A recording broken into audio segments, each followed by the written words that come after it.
গাজীপুর শহর থেকে 10 কিলোমিটার দূরে কানাইয়া এলাকায় টি লিভস টেরিটরির নামকরণ হয়েছে সম্প্রতি পদত্যাগ করা ব্রিটিশ মন্ত্রী টি লিভস সিদ্দিকের নামে। নথিপত্রে বাড়িটির মালিক শফিক আহমেদ সিদ্দিক, যিনি ক্ষমতাচ্যুত প্রধানমন্ত্রী শেখ হাসিনার বোন শেখ রেহেনার স্বামী ও টি লিভসের বাবা। টি লিভস টেরিটরি সহ গাজীপুরে 4টি বাগানবাড়ির খোঁজ পাওয়া গেছে, যেগুলোর মালিক শেখ হাসিনা ও শেখ রেহেনার পরিবারের সদস্য ও স্বজনেরা। বাগান বাড়িগুলোর আশপাশের বাসিন্দারা বলছেন, শেখ হাসিনা ও শেখ রেহেনার পরিবারের সদস্যরা, স্বজন ও প্রভাবশালী ব্যক্তিরা প্রায় বাগান বাড়িগুলোতে বেড়াতে যেতেন। বিশেষ করে শীত মৌসুমে তাদের যাতায়াত ছিল বেশি। মাঝে মধ্যে রাতে জাতীয় পতাকা লাগানো গাড়ি প্রবেশ করত। তখন বাংলোর চারপাশে আইনশৃঙ্খলা বাহিনীর কঠোর নজরদারি থাকত। কখনো কখনো ভোরেই গাড়িগুলো চলে যেত, কখনো কখনো 2-1 দিন থাকতো।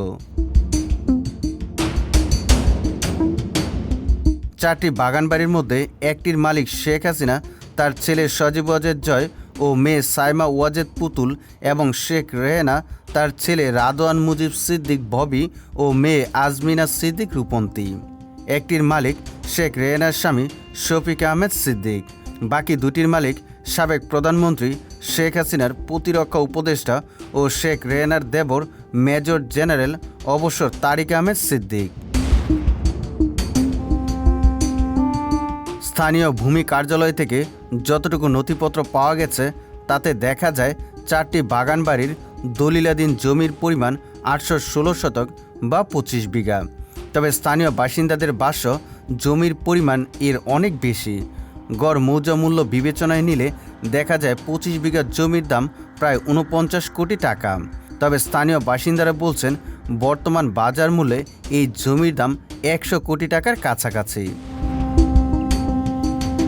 দুর্নীতি দমন কমিশন শেখ হাসিনা ও শেখ রেহেনার পরিবারের কী কী সম্পদ আছে তা খোঁজ করছে।